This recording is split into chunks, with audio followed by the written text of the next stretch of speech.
This is, I mean, when is it not a special Ekadashi? When do we ever get to say, it's like, this is not so special. Every Ekadashi is the most special occurrence that has ever happened to all of us because this is where our good fortune lies. If we have the bravery, if we have the fortitude and the strength to take shelter of Krishna, then this is where our good fortune lies. Every 2 weeks, we get bonus coins, like when you're going through a video game and you get all like the bonus points, and then we get to rack them all up. Every 2 weeks, we're going along, and we need some help. We need a little bit of encouragement. We need something to keep us going. And then Ekadashi Devi swoops in with all of the weapons of Lord Vishnu, and she kind of saves the day and she helps us. So this is another yet special bonus point day. We get to find out what we've won tomorrow and rack up all of the bonus points and the good things. And we should take that literally. We shouldn't take it figuratively, like, oh, maybe Ekadashi Devi can eradicate all sins and bring all desires, spiritual or material. We can take it literally. So, of course, first, Om Ajnanatimirandasya Gyananjana Shalakaya Chakshurunmilitam Yena Tasmai Shri Guruve Namaha Shri Chaitanya Manobishtam Shtapitam Yena Bhutale Swayam Rupa Kadamayam Dadati Swapadantikam Nama Om Vishnupadaya Krishna Prishtaya Bhutale Srimate Bhakti Vedanta Swami Nitinamine Namaste Saraswati Deve Gauravani Pracharine Nirvishesha Shunyavadi Paschatya Deshatarine Jai Shri Krishna Chaitanya Prabhu Nityananda Shri Advaita Gadadhara Shivasadi Gaura Bhakta Vrinda Hare Krishna, Krishna Krishna Hare Hare, Hare Rama, Rama Rama Hare Hare, Vancha kalpatarubhyascha, Kripa sindhubhya cha, Patitanam pavanebhyo, Vaishnavebhyo namo namaha. I am so excited to be with all of you. Just now, when we were chanting this Mangala Charana, I was thinking about how every single time in the temple there are Prem Dwani prayers. There are prayers that invoke the sounds of love, which is we call out to many of the different personalities in the different places that are very dear to us as Vaishnavas, and call out all glories unto you, victory unto you, all obeisance unto you, Jai, Jai, Jai. So when we hear these Prem Dwani prayers at the end of arti ceremonies, at the end of or the beginning of lectures, etc., those are the prayers that Srila Prabhupada ki jai, Grantharaj Srimad Bhagavatam ki jai. These are Prem Dwani, sounds of love, which I kind of love. And I was thinking that no matter where it is happening, no matter if it is in a temple or in a home, no matter what, when we get to the prayers to the Vaishnavas, Vancha kalpatarubhyascha kripa sindhubhya evacha patitanam pavanebhyo Vaishnavebhyo namo namaha. My mother, she will have had her head on the ground, but she'll pick it up slightly and pay obeisances almost to everyone in the room. And when I was younger, I used to think for a split second, isn't that a little bit like extra? Like, do we have to? Um, but as I got older, and even just now, as I was paying obeisances to all of the devotees, whether in Zoom or on YouTube, etc., and I found myself paying obeisances kind of like my mom, I realized, no, it's not extra at all. It is taking Krishna consciousness literally. And I feel as though I have learned to take Krishna consciousness literally from my mother. She has often said, now we say that Krishna is God. Do we act like it? Do we act like we believe it? Do we believe that Krishna is God, that Krishna is our well-wisher, Krishna is our dearest friend? Do we believe all of these very high and lofty claims? Then we should act like it. We should just give our hearts to Krishna. And she wouldn't make it complicated. But it was such a simple view. Why don't we just simply give our hearts to Krishna? Prahlad Maharaj also had this idea, this view. I don't understand why everyone doesn't simply give their hearts to Krishna. And Prahlad Maharaj, no matter what he was asked, he simply asks that everyone be happy. Just everyone be happy. Even the envious people can become pleased and happy just by the chanting of the glories of the holy name, simply by giving our hearts to Krishna, just by following in the footsteps of the Vaishnavacharyas.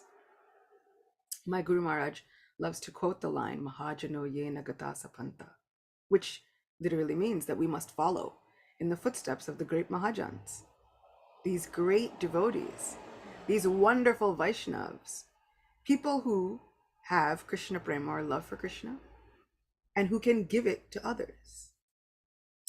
One such especially beautiful personality who has Krishna prema and readily gives Krishna prema to others is Lord Shiva.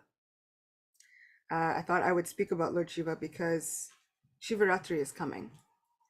And Mahashivaratri actually happens to be the birthday of Lord Shiva. It's also the day that he got married.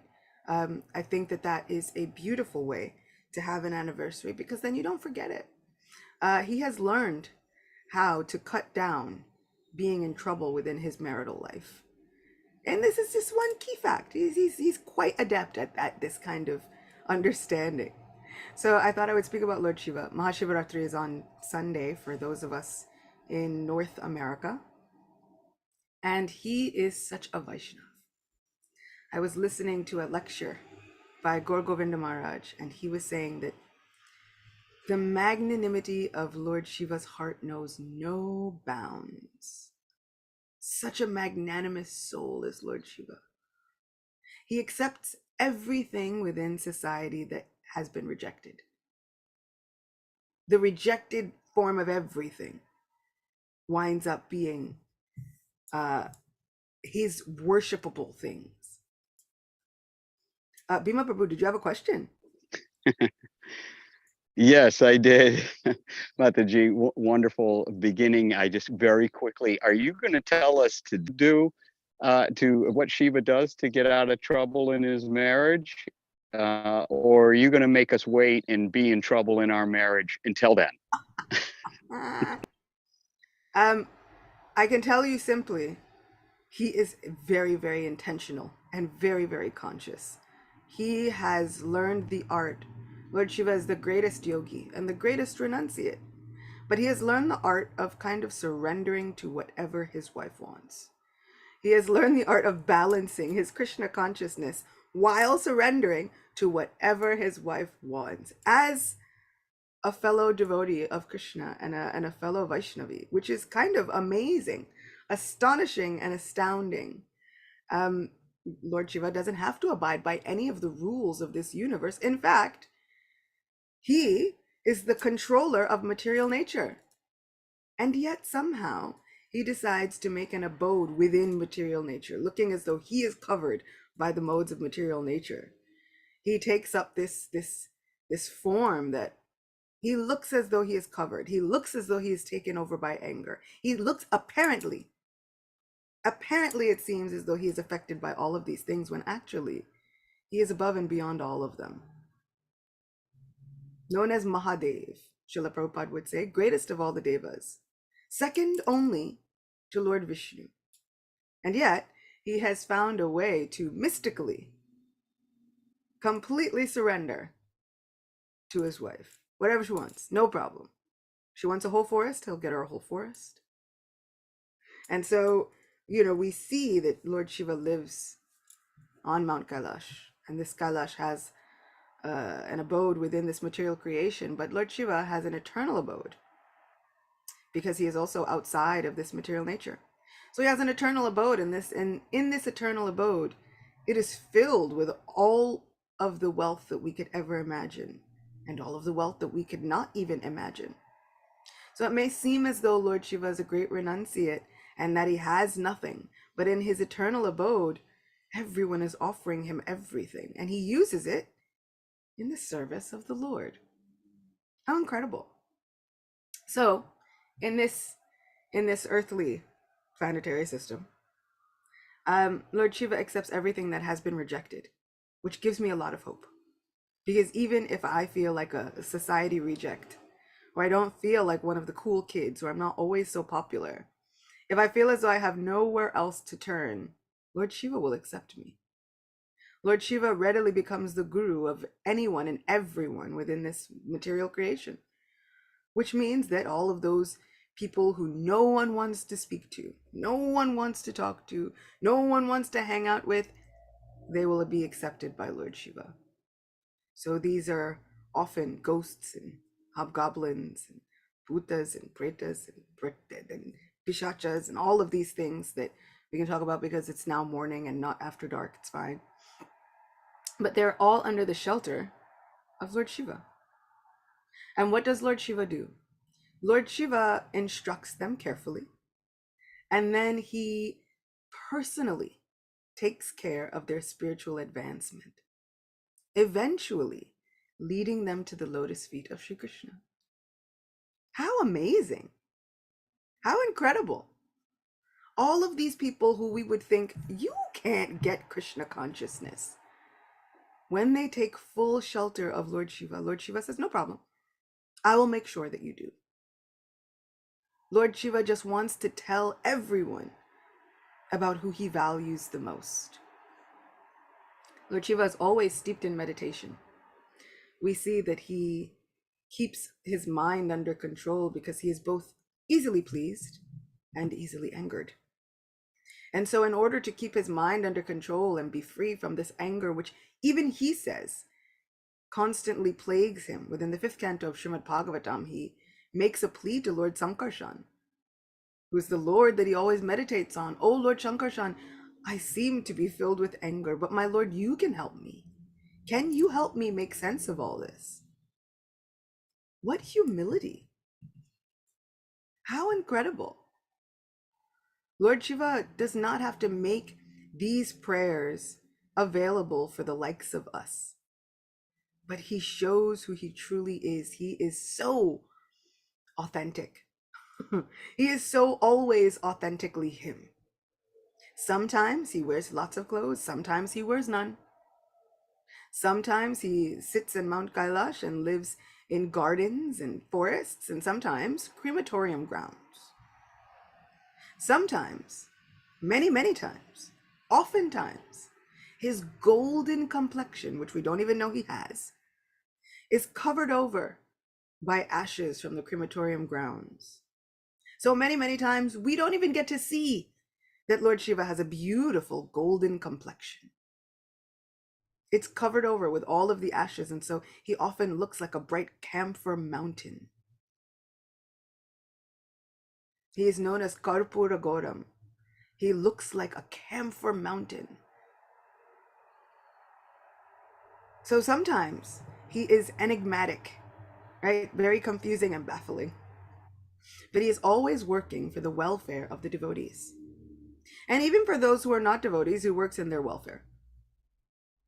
He says, okay, you want material prowess, no problem. But his material blessings and prowess, they always come with a little bit of a quirk. And so we will hear in a little bit in a story, Lord Vishnu presents an argument to a demon. He says, oh, you are following Lord Shiva. Let me tell you something about Lord Shiva's benedictions. They don't work. They always come with a little bit of a twist, a little bit of a quirk, unless you are yearning for devotional service. Then that quirk becomes the thing which carries us over the ocean of material existence very quickly. That quirk becomes the thing which ushers us into the presence of our divine most supreme best friend, Sri Krishna. So Lord Shiva accepts everything that is rejected. Gaur Govinda Maharaj was bringing up the beautiful point that Within the Srimad Bhagavatam, we hear of the churning of the great milk ocean. The Devatas had lost all of their wealth, and in order to get it back, they wanted to churn the milk ocean. From churning this milk ocean, all kinds of mystical wealth would appear again. But as they began churning and beginning this great endeavor, the first thing that erupts from this ocean is poison. Poison, they say, from the ocean, and poison also from Vasuki, the great snake that they are using to churn this ocean. And so Gaura Govinda Maharaj was saying, whoever wants to accept the poison? Everyone wants nectar. They were promised not only wealth, but nectar of immortality. Everyone wants the nectar. No one wants the poison. Lord Vishnu himself was present at this time, and all of the devas rushed to him. Oh my Lord, what can we do? There is a poison which is threatening to envelop the entire universe and this entire creation. You can save us, Lord. In fact, the Lord had been saving them all along. The mountain began to sink down into the great ocean. And so they prayed to the Lord, and he took the form of Kurmadev to act as a foundation. And so it is said that Kurmadev is very, very helpful to pray to if we need strength in following our vows. So we can pray to Kurmadev for help in a solid, strong foundation within our spiritual lives, within our everyday lives. If we think, oh, I've taken this vow, even the vow of fasting on Ekadashi, we can pray to Kurmadev for help to complete it properly. Kurmadev represents such a great foundation. So, as Kurmadev, he is underneath the mountain supporting, creating all of the most favorable conditions and a foundation for this mountain, Mount Mandara, to sit upon. And then the mountain was beginning to slide on the back of Kurmadev. And so the Lord appeared at the top of the mountain, seated on Garuda, to hold it steady from above and below. So the Lord was already there. Lord Vishnu was there in so many different forms. He was present, even churning the ocean himself in a form known as Acyuta. So they all go to the Lord. My Lord, please help us. What can we do? You can eradicate this poison. Lord Vishnu absolutely could eradicate this poison. And he says, let us go to a personality who will surely help us. Let us all go and take shelter of Mahadev, Lord Shiva. This is on the advice of the Supreme Personality of Godhead. And what to speak of those like us? We should also take shelter of Lord Shiva as Vaishnavas. Sometimes when we are chanting, all of the best things will come out of Nam Seva, serving the beautiful holy name. There is a nectarian ocean when we tap into the holy name, but our hearts are involved. So when we start churning the heart, looking for the gifts of the holy name, sometimes the first thing that comes out is poison. Our minds start to tell us all of the things that we don't like about ourselves, about organized religion, about cat videos, about anything and everything that the mind can throw at us. The mind will attempt to throw at us because the mind is so staunchly good at its job. If I could be as dedicated to my devotional service as my mind is to throwing different things at me, I would probably be a pure devotee. But I'm not as good at my job as my mind is at its job. Which, recently, I was speaking with Sachinandan Maharaj, and he brought up such a beautiful, valid point that when we start thinking like this, oh, my mind is out of control, this is not a failure, but a victory, because we can then acknowledge, I am different from my mind. My mind is saying one thing, but me and my heart say something else. We want to concentrate and focus our energies on something else. So we can gain hope from that constant remembrance that I am not my mind. I am not what my mind is telling me right now. I am not all the failures that my mind would like to regale me with. Right? It's like we start chanting our japa and then our mind says, let me tell you about all of the failures that have ever happened. Maybe in the past 10 years, maybe just in the last month. Let's think about all of the embarrassing things that we might have said, done, communicated, been privy to, been part of. Let's bring back every shameful, disgraceful, embarrassing thing we've ever done. So sometimes poison comes up. We can take shelter of Lord Shiva. One of the secrets of Lord Shiva is that he loves to preach the glories of chanting the holy name. So we can take shelter of Lord Shiva. Lord Shiva, you love to chant the holy names, and you are always steeped in meditation. You know how to subdue the mind. It says that he wears a tiger skin and sits on a tiger skin to show that he has control over his mind and senses. So Lord Shiva, please help. You are a Vaishnav. And what we know about Vaishnavas is that they're always eager to help other Vaishnavas. I may not be a full-fledged Vaishnav yet, but I'm a Vaishnav in training. I'm a Vaishnav in hope, in heart. Like maybe like a Vaishnavette, like, a small one. Can you please help me? My mind seems to be out of control. My mind is accepting and rejecting, and today a lot of rejecting. But you can accept anyone and everything. Oh, Lord Mahadev, please help us.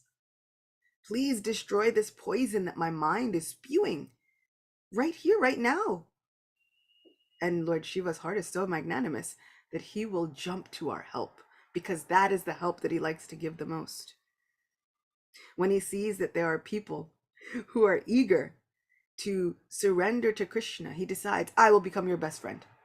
There is no one more dear to me than you. In fact, he says within the Srimad Bhagavatam in the 4th canto, within a section known as the Rudra Gita, so important that he has his own section of prayers within Srimad Bhagavatam. It's no small feat, isn't it? So he says there that those who have become devotees, those who want to get to know Krishna, there is no one more dear to me than them. So we can bank on that promise. Oh Lord Shiva, you yourself has said, there's no one more dear to you than us. Please help us. Please be kind and merciful. Our minds are out of control, but you can control the mind. So Lord Shiva accepts even poison. He puts his life in danger just to serve. Who can ever estimate the greatness of a personality like Lord Shiva? He's willing to do anything and everything in order to serve. He's willing to become an example of humility. How incredible. How many of us would put our reputation on the line in order to serve Krishna? How many of us would sign up for that? Like, if you get your duties and your service, they'll say, you can be a pujari, you'll have this, you'll have this, you'll have this. You must be, like, we are hoping for somebody who is neat and clean and has good time management and is punctual, because those are very important to devotional service. But very in the bottom, in the fine print, if they said, you also must be willing to be completely misunderstood and put your reputation on the line. In fact, you must be willing to completely obliterate your own reputation, not just now, but for all time to come. And then they're waiting. Will you sign on the dotted line? I don't know. I'm not so sure. I think I'm still attached to my own reputation. Lord Shiva, however, is not. Lord Shiva is known as the greatest yogi, the greatest renunciate. His senses are controlled. He is not disturbed. And yet, when he saw the Lord in the form of Mohini Murti, he ran after her, forgetting everything, including his wife. That was a problem. But he ran after her, putting his entire reputation on the line, running through hermitages of sages and sages who were meditating on him. And they're thinking, oh, Lord Shiva is the greatest yogi, Vairagi, and he has all of his senses controlled. He would never do anything untoward. And as they're thinking and praying these things, Lord Shiva comes running after a very thinly clothed woman. These sages are now baffled. What is happening? That can't possibly be. Is that the Lord that we've been meditating on? But this is Lord Shiva, to show us how attached we should be to Krishna. He is willing to sacrifice his entire reputation, not just now, but throughout all of history, past, present, future. He is willing to sacrifice his reputation, something that I definitely would not be signing up to do. He is willing to be known as the Lord of Tamagun, or ignorance.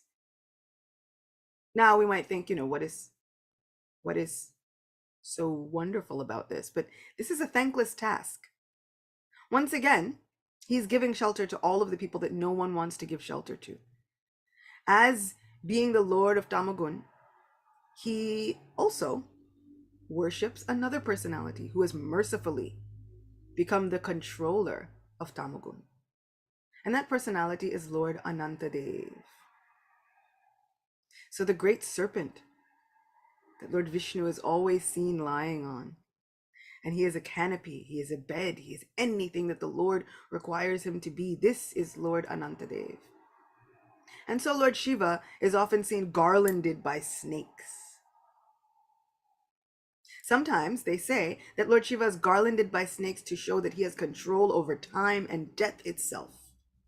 Not even death itself will come stand before him, but really, Vaishnavas can get a glimpse into the inner heart of Lord Shiva. And Lord Shiva wears these snakes not just to show that he is controller of death and all of time, but to show how close he is to Lord Anantadev. And so he wears the relatives of Lord Anantadev around his neck always, because that is his worshipful Lord. In the 5th canto, we hear that he recites even many prayers to Lord Anantadev, his worshipful Lord. He is an example of what is possible when we give ourselves completely to the service of the Supreme Lord.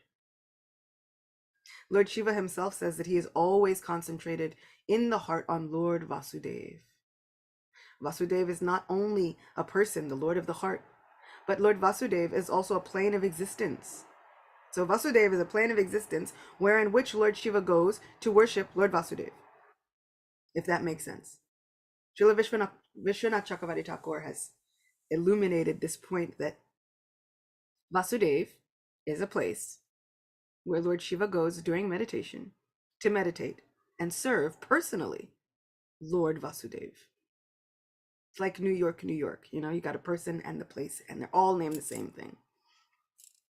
And so we see that when Lord Shiva was present within the assembly of Daksha, the great progenitor and Prajapati, who was the father of Sati, Lord Shiva's first wife, he is sitting in meditation, Lord Shiva. Daksha enters. Everyone rises to give Daksha his honor and glory, and Lord Shiva does not. Daksha takes this as a great offense, and he begins to offend him with the worst kind of language. Daksha begins his ranting. It was because of Brahma. He doesn't even say his own father, because Daksha is also born of Lord Brahma. Lord Shiva is also born of Lord Brahma, apparently. And so Daksha begins his incredible rant on the advice of Brahma. He won't even give him the honor of saying his father. I gave my sweet-natured daughter, Sati, to this Shiva. His name means that he should be auspicious. But what is really auspicious about him? He said, I gave my beautiful doe-eyed daughter to one who has eyes like a monkey. His words, not mine. I happen to love Lord Shiva. But he goes on and on with such unsavory comments, and Lord Shiva says nothing. Later on, when he is questioned by Sati Devi, but you are the most magnanimous. You have no pride. Why wouldn't you stand up and give honor to my father, who is your father-in-law? Lord Shiva says, Oh Devi, I would have given him all respect and all honor if I had been there. He says, I was in meditation, and in that meditation, I cannot control when my Lord calls me to serve him. My Lord Vasudev had called me, and so I was deep in meditation. I was in that plane, Vasudev, serving my Lord Vasudev at that moment. My body was present, but my mind, my consciousness, my intelligence, my soul was elsewhere, serving Lord Vasudev. What could I do? You know I would have given him all honor. I just was not there. But he doesn't explain himself, not to Daksha. He simply remains quiet. And then finally, he says, let me not create more disturbances. And he leaves that arena, taking upon him and with him the insults of his own father-in-law. How magnanimous is Lord Shiva. He is an abode of all auspiciousness. He has no pride. He is faultless. And he is always engaged in helping the Vaishnavas. This is our friend, Lord Shiva. This is the guru of the entire universe. This is the personality who can help us. If we simply take shelter, thinking, oh my Lord, I want to provide some service for Krishna. I know that you value service to Krishna above all else. I know that you will help me. Practical evidence of this has been given within Srimad Bhagavatam. In the 4th canto, there are sons of King Prachinabhari, 10 sons, known as the Prachetas. These Prachetas yearn to purify themselves and worship Lord Vishnu and Lord Krishna before they get married.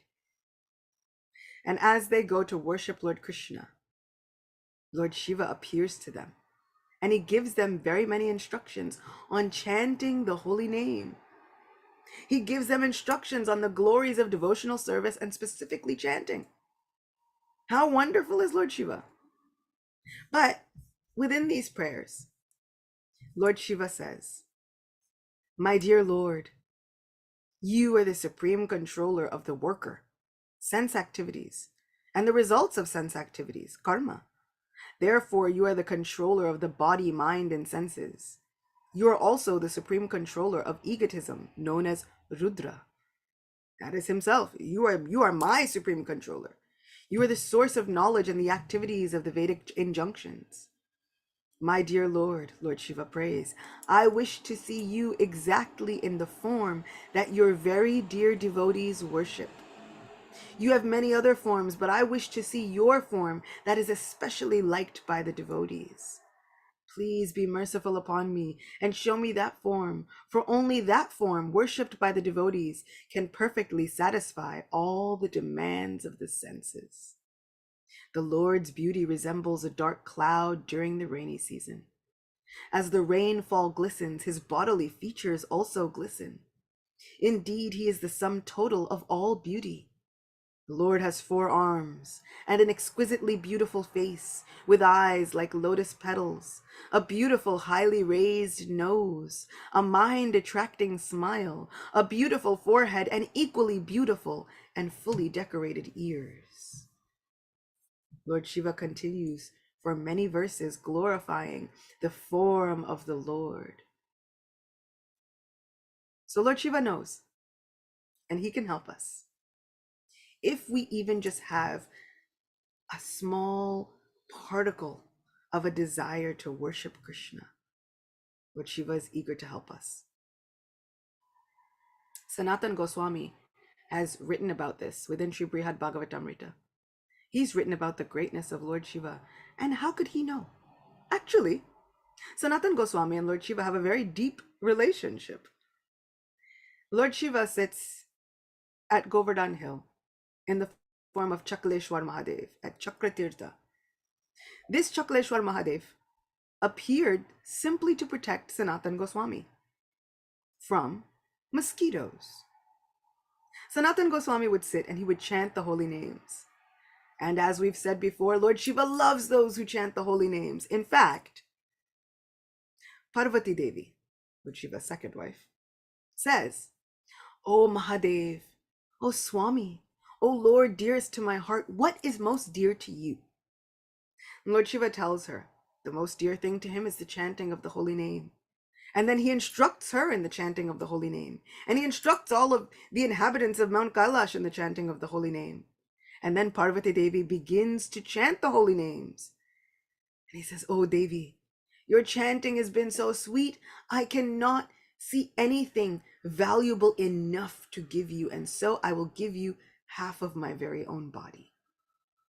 And they manifest the celebrated form as Ardhanarishwara, which is half Shiva, half Parvati. Many people say this form is the form that is the basis of male and female forms of creation, which is also true. But Vaishnavas know the inner heart of Lord Shiva, which is that that form was manifest because Parvati Devi chanted the holy name so sweetly that he says, "I can't give you anything else but my very own self." So Sanatana Goswami was chanting the holy names. And Lord Shiva would come and sit unseen every day just to listen to him sweetly chanting the holy names. But he was plagued by mosquitoes. So Sanatana Goswami, being a wonderful Vaishnav, says, "I shouldn't give any harm to the mosquitoes. Better that I leave this place." Mahadev thought, "Oh no, he had been coming to this place hearing the chanting of the holy names." And so he manifested a form there at Chakratirtha, invoking the help of the Lord Sudarshan Chakra to clear that area of all mosquitoes so that Sanatana Goswami could sit happily and chant the holy names. Lord Shiva could go anywhere within this material creation and outside of it. And yet he chose, no, let me protect this place at Govardhan. So Lord Shiva is very, very instrumental within Sri Vrindavan Dham. He is known as the gatekeeper or protector of Sri Vrindavan Dham as Gopeshwar Mahadev, that everyone goes and pays homage to in Vrindavan. He's also present in Kamyavan as Kameshwar Mahadev, the Lord who can fulfill all desires. And what I just heard was Vrishabhanu and Kirtidarani, when they were desiring a child, they wanted children who would be unparalleled. They first went to Kamyavan, to Kameshwar Mahadev, and they prayed and did sacrifices and they bathed him and they did tapasya. And then they were able to have 3 beautiful children, Sridham, Srimati Radharani, and Ananga Manjari. But our acharyas say that they first went and honored Lord Shiva at Kamyavan, Kameshwar Mahadev, Lord Shiva who can fulfill all desires. So he is quite integral to our Vaishnav Siddhanta. He's quite integral to Brajbhumi and the love of the Brajbasis. He is the protector of the holy Dham, not just there, but also within Mayapur. And so speaking of Mayapur, we will end with beautiful, beautiful prayers. How do we know that Lord Shiva has Krishna Prema and that he can give Krishna Prema to others? Well, we hear from Lord Chaitanya himself. As Lord Chaitanya was traveling through Bhuvaneshwar, he comes to a place known as Ekamra. And it is recorded within the diary of Murari Gupta. And he states that Lord Chaitanya began to offer 8 prayers in glorification of Lord Shiva. Shivastakam. So this is by Sri Chaitanya Mahaprabhu himself. "I forever offer my obeisances unto you, the controller of the 30 primal demigods, unto you who is the father of created beings, and who is gracious, and from whose head, which is crested by the crescent moon, arises the waves of the Ganga. I offer my obeisances unto you who is a festival for the eyes of Gauri, the fair goddess. I offer my obeisances unto you who resembles a moon of molten gold hue, who is dressed in garments glowing like fresh blue lotuses or like radiant rain clouds. I offer my obeisances unto you who bestows the most desirable boons upon your devotees through your delightful dancing. Unto you who are the lord of the impersonalists and whose flag bears the image of a bull. I offer my obeisances unto you who dispels darkness with your 3 eyes, the moon, the sun, and fire. Unto you who generates auspiciousness for all the living entities of the universe, and you whose potency easily defeats that of thousands of moons and suns. I offer my obeisances unto you, whose form is brilliantly illuminated by the jewels of Anantadev, the king of snakes. I offer my obeisances unto you, who possesses divine potencies, and are clothed in a tiger's skin, who sits upon a lotus of thousands of petals, and whose 2 arms are adorned by radiant bangles. I offer my obeisances unto you, who carries happiness unto your servitors, as you pour on them the liquid nectar flowing from your reddish lotus feet, that rings with charming ankle bells. Obeisances unto you, who are embellished with an abundance of gems, please endow me today with pure love for Sri Hari.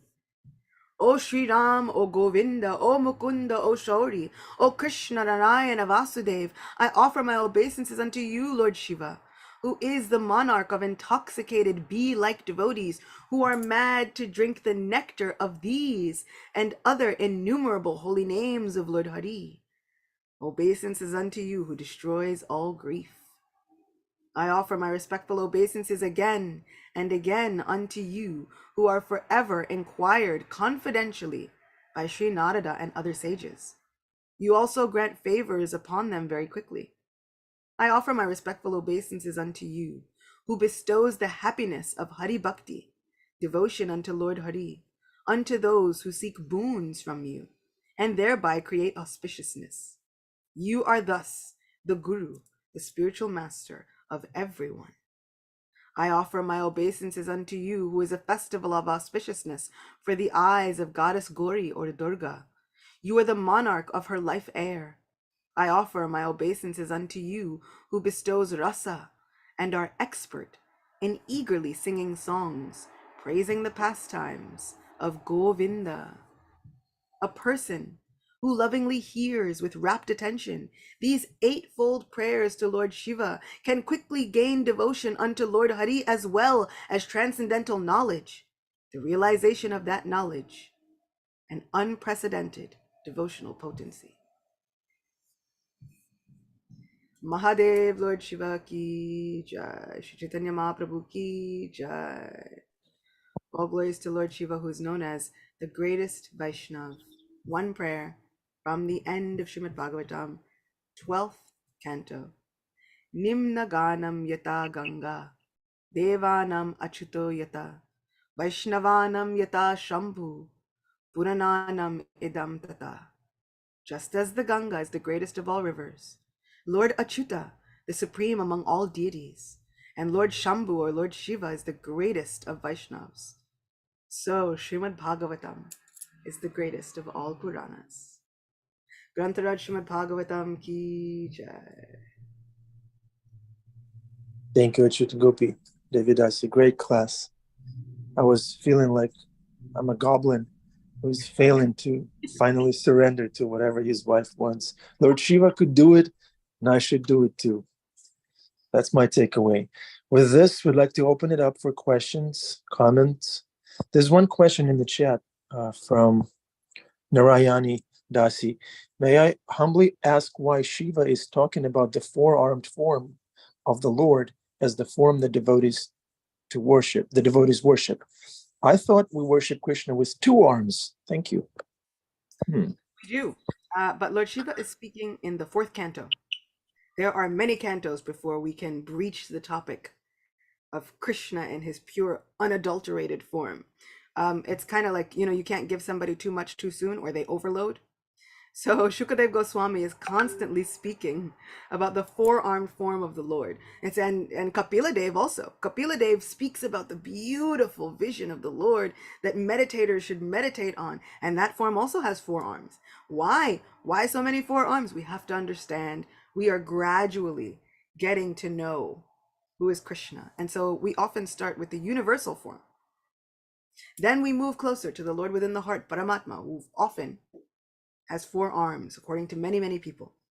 Then we get even deeper, finally. Then we get to the personality of Godhead.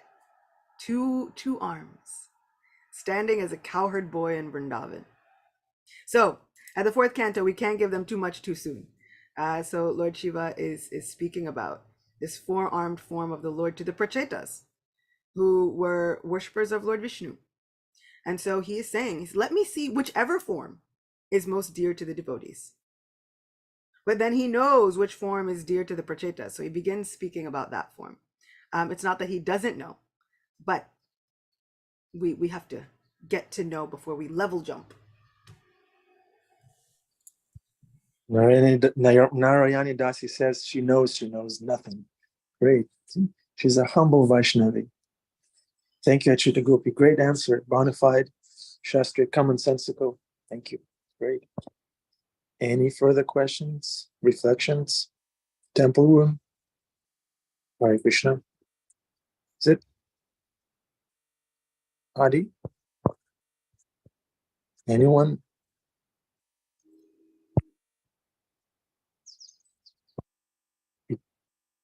It's probably trying to show us the deities. Adi Purusha Prabhu. Oh, Nayana Manjari. Hare Krishna. He's showing us Nayana Manjari.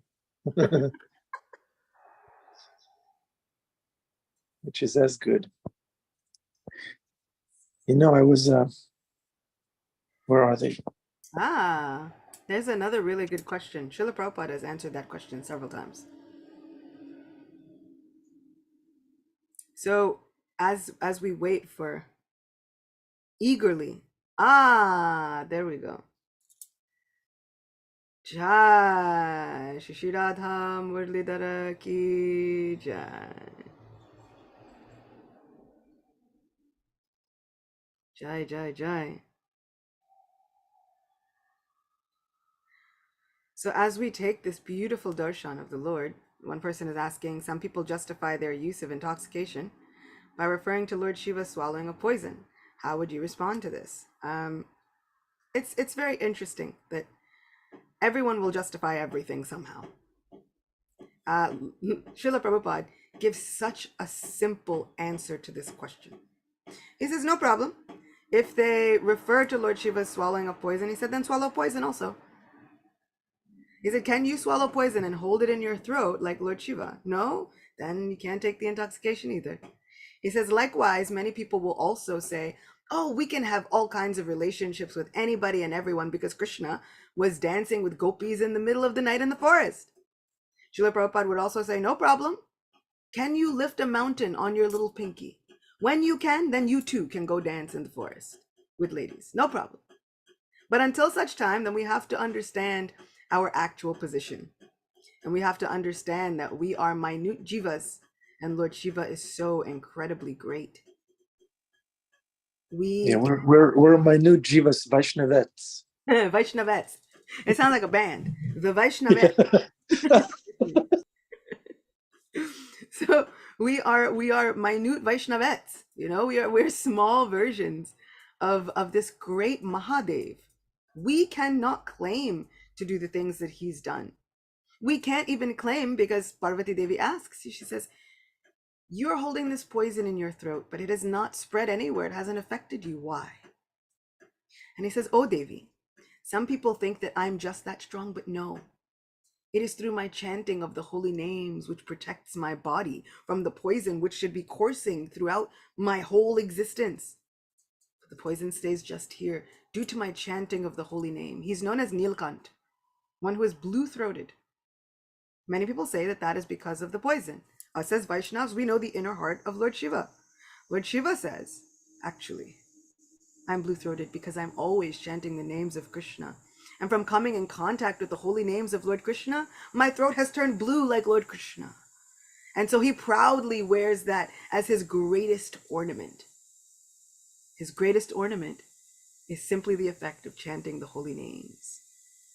So we can't even begin to fathom how much Lord Shiva is chanting the holy names. So of course, we can't compare any use of intoxicants to Lord Shiva's magnanimity. We should chant the holy name until our face turns blue. Yes, there's a line. until we are blue in the throat and blue in the face. Yeah, nice. Okay, Saradia Rasa. Very thoughtful questions from her always. How would you advise a person who is more attached to Shiva than Krishna?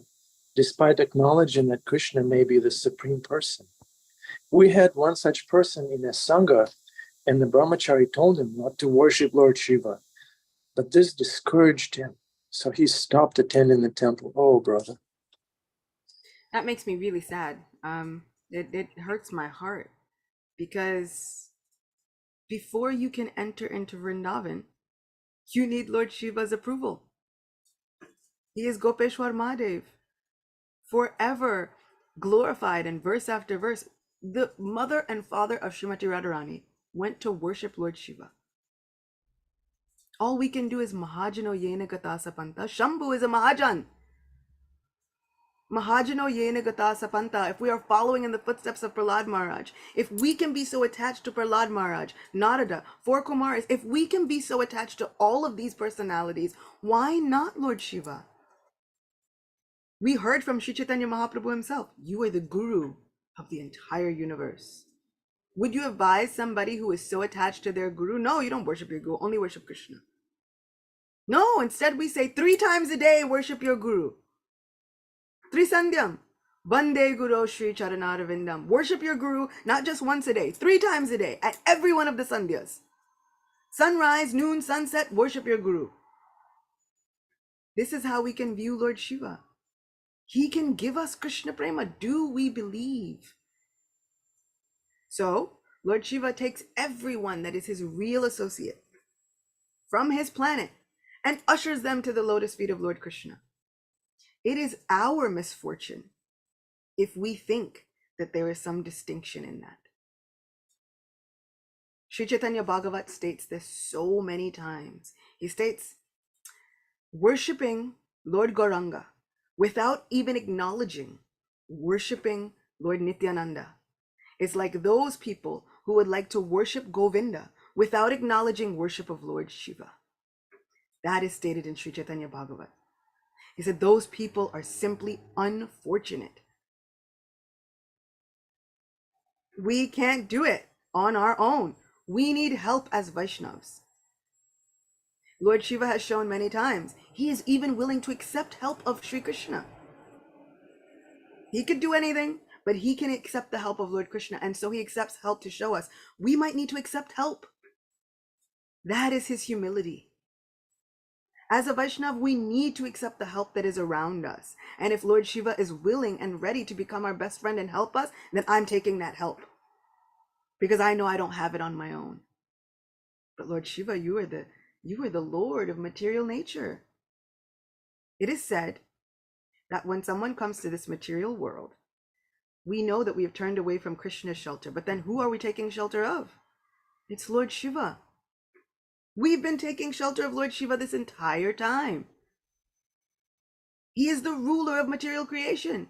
How do we think we are going to get out of this prison without talking to the warden?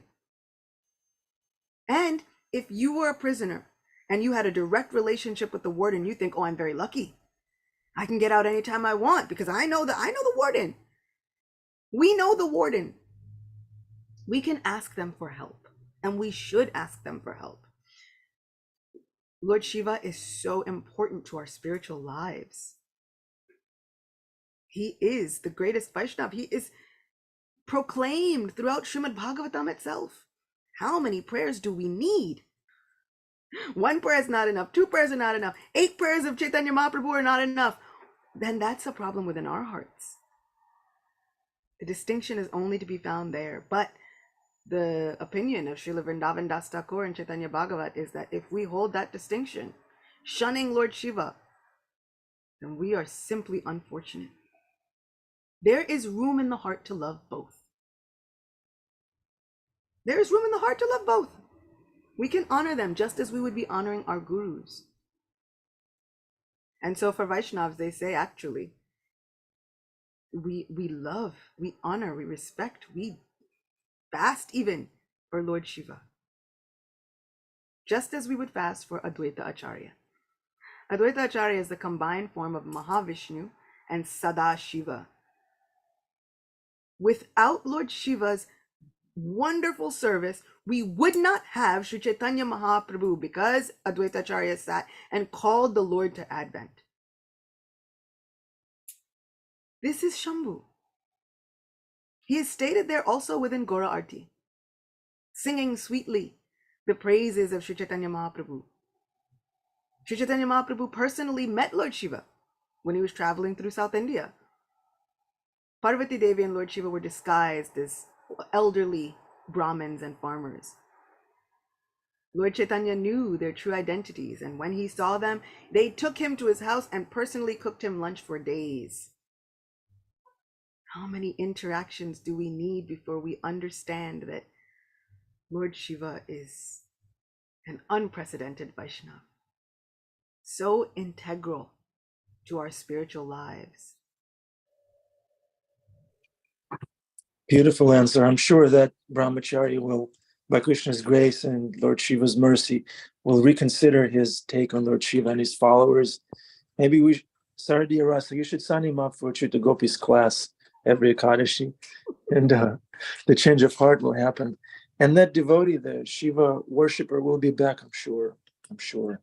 Because Krishna and Shiva, this duo, they can do things. They can do big things.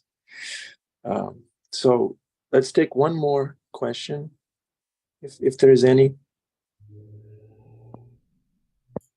Okay, I see none. So with this, we're going to thank Acyuta Gopi once again. Beautiful class, Shastric, funny, insightful. Thank you very much. Hare Krishna Prabhu. There's one more question in the chat from, I think, someone called Poppy. Papi C, yes, Papi C. Sardi Arasa, you want to read it? Sure. So Poppy C says, does one need a designated guru of his/her own to become a devotee of any Hindu lord goddess? What are a few signs of a good guru? Why is there a hierarchy amongst lord and goddess? That is a question the answer of which could span the entirety of Srimad Bhagavatam and all of our Vaishnava literatures. Does one need a designated guru? The short answer is yes. A lot of people get really rankled by that. They get really up in why? Why do I need somebody to tell me what to do? My simple answer is, would you go into a physics class and say, I want to learn physics and I'm just going to imbibe it through my own eyesight? You accept a teacher, you accept a professor, and then you accept what the professor is saying, right? We don't go to physics class yearning to challenge our professor on every proof that the professor is giving. We're just simply taking in submissively the information. This is the same way that a guru-disciple relationship goes. The same way that we would not go through school saying, I don't need a teacher. I already know everything. It's fine. I mean, we could do that, but we would never get the degree or the information. So in the same way, yes, we need a guru. Why? Because we are covered and conditioned. We need someone from the outside to help us decondition, deprogram, override the software. Right? When a computer has a software issue, you get somebody from outside the computer to override the software and reprogram the whole app. So Yeah, our we application, need a geek. yeah, we need a tech geek. We need a whole geek squad. And so in this case, we have parampara. We have a whole disciplic succession. We have a whole squad of people whose only purpose it is to help us understand these difficult truths, these absolute truths which are beyond our understanding. They help us. So we shouldn't think of it as, oh, why should someone tell me what to do? We should think of it as, I need someone to tell me what to do. This is like physics. I don't understand physics. And so in the same way, when I'm reading Srimad Bhagavatam, there are a lot of things that I don't understand, and I desperately need the commentary. I need the purport. I need to be able to see through the lens of someone who can see better than me. My eyes are covered over with all of the conditioning. They are clouded. They have cataracts, spiritual cataracts. I need glasses. And so we don't get mad at the doctor, the eye doctor, when we need glasses. We simply go there and get the glasses and put them on. So now we can see all of our gurus like their glasses, spiritual glasses. We get to see through their eyes. We get to see through the eyes of Srimad Bhagavatam. And if we just hear submissively, that is wonderful. As for what are a few signs of a good guru, you start to spend time with them, see what they do. Arjuna is also asking, a person of transcendence, how do they act? How do they walk? How do they sit? What do they do? And then Krishna elaborates within Bhagavad Gita. I would urge you to read that section because it tells you what a person in transcendence does, how they act, how they are always engaged in devotional service. How with their mind, body, words, even though they may do things that are confusing, they are always working in the interest of furthering devotional service for themselves and for others. Many times not even for themselves, only for others. We hear that Guru is para dukkha dukhi. Their sadness is spurred on by our sadness. They're looking at us saying, these people need help. Let me help them. Otherwise, why? Why would they need to come to this miserable place of a material world and take these lives that they don't need? This is the mark of Guru. Srila Prabhupada was such a guru with firm faith and conviction in Krishna. That Krishna is our dearmost friend. Krishna will save us. Krishna is our protector and maintainer. Krishna will do everything. Not a blade of grass moves without Krishna's sanction.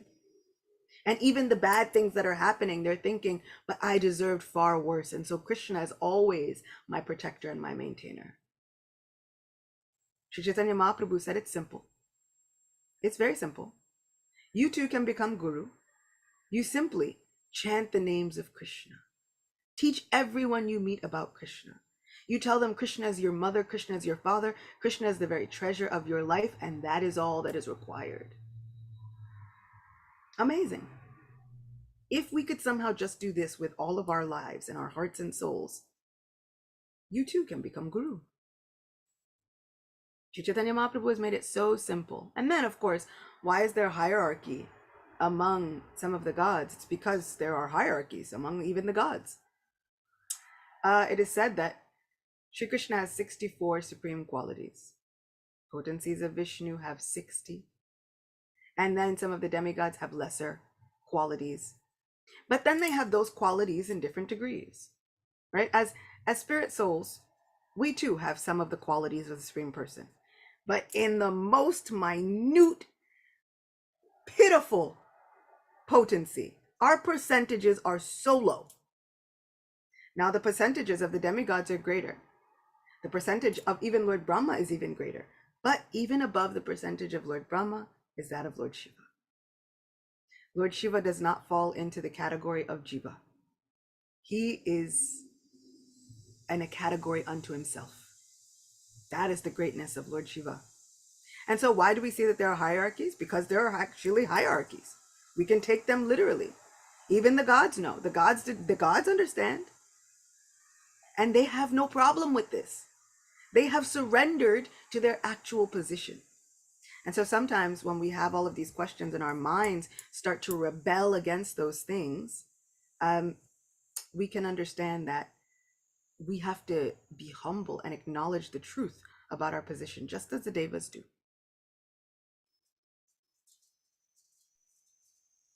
There's another question. By the way, great. You're handling those questions like a pro, like a spiritual geek, Acyuta Gopi. Thank you. I want to be a spiritual geek. I feel like I'm going to make a shirt. It's going to say spiritual geek and it'll have a picture of Srimad Bhagavatam on it. It'll be so nice. Nice. Yeah. Saradiya Rasa. In the pastime in which Shiva is wanting to enter Vrindavan as a gopi, it doesn't work out. Krishna gives him a position as a guardian of Vrindavan. Does this satisfy Shiva's heart? Or is he still desiring to be a gopi in Vrindavan? If Lord Shiva couldn't attain this desire he had, what hope is there for us? And there's a confused emoji. He is a gopi. His desires do get fulfilled. He goes and Purnamasi takes him to Mansarovar. He bathes in Mansarovar, and this is how we get Gopishwar Mahadev. He is Gopeshwar. He is Mahadev, who is in the form of a gopi. And if you visit Gopeshwar Mahadev at select times, they have his beautiful linga dressed up as a gopi.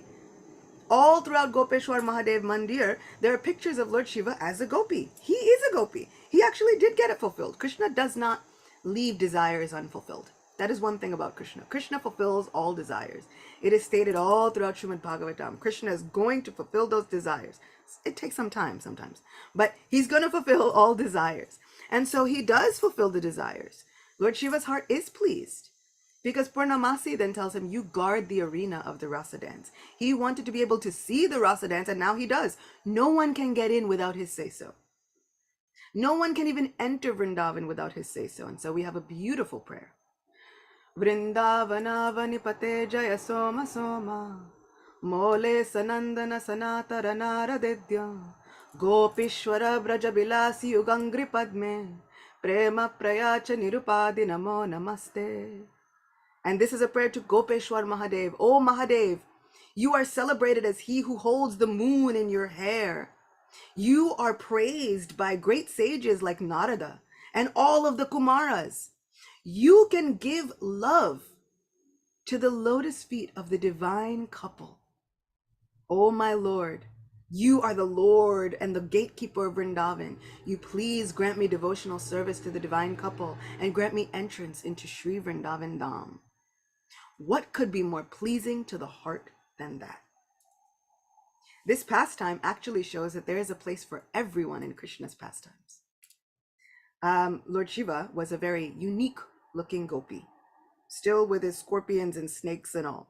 And the gopis were not very happy about this. They tell Krishna, well, look, if you say this interesting looking gopi with 3 eyes can stay, then this 3-eyed gopi can stay, no problem. But not in the circle, because if the scorpions fall off, then it's a problem. We're all dancing, someone steps on a scorpion, then there's poison, it's a problem. Give this gopi some other service. And that's all Lord Shiva wants, is service. And so Krishna and Purnamasi tell this gopi, you guard the arena. Make sure that everyone who enters has the heart of a Vaishnav, has the heart of service to the divine couple, and nothing else but service in the heart to the divine couple. And so Lord Shiva can not only give service to the divine couple, but he makes sure that our hearts are pure. But the most wonderful thing is that there is room for everyone in Krishna's pastimes, even a strange 3-eyed gopi with scorpions and snakes for her ornaments. I guess that's kind of the answer for that question about why should we worship Shiva? Because we have confidence that he'll bring us to Krishna. That's what he does, right? That's all he yearns to do. Yeah. So if a person is worshiping Shiva, we don't discourage them because Lord Shiva will bring them to Krishna.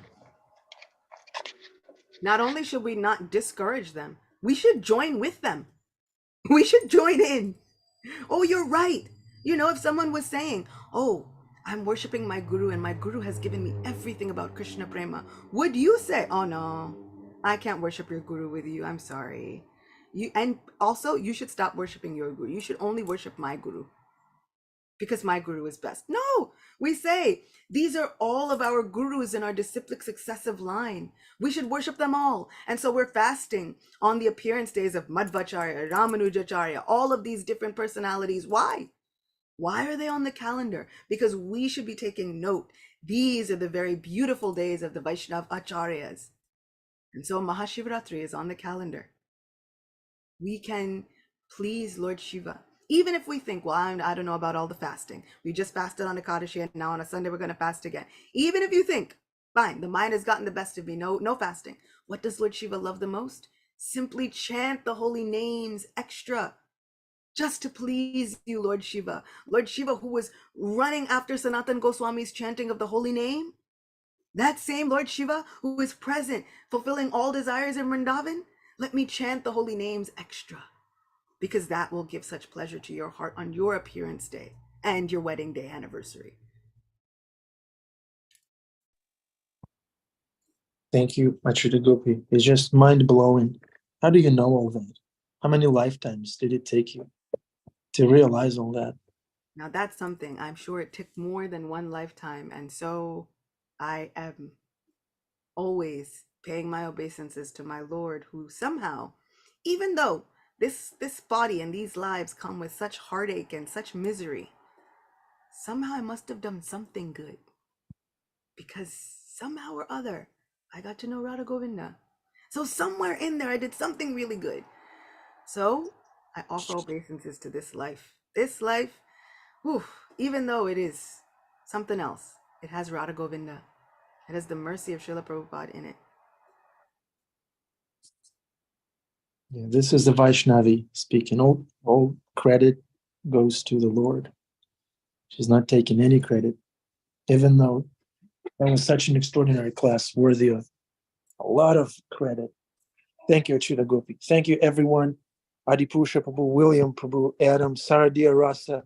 Saradia Rasa, are you holding a PhD in Bhakti philosophy? I bet you are. Bhima Prabhu, our Vaishnavet, Manasi Agarwal, Hemangi, Jean, Dana Krishna's Radharani, Suzanne, Puppy C, Pink Yogi of Harlem, Sharmila, Ananya Bhakti, Narayani, Amrita Kishori Didi, our immortal Kishori, Dana Kelly Prabhu, Bruce Prabhu, Isabel, Isa Spirit Soul, Hemangi, thank you. All right, it was a wonderful class. Have a wonderful day. Yeah, just keep Acyuta Gopi's words with you wherever you go, and we'll be protected by Lord Shiva. Hi. If you are rejected, then Lord Shiva is there for you. Nice, Acyuta Gopi. Hopeful class. Thank you very much. Have a wonderful day. Hare Krishna, Hare Rama. Thank you so much, Mataji. Hare Krishna. Thank you.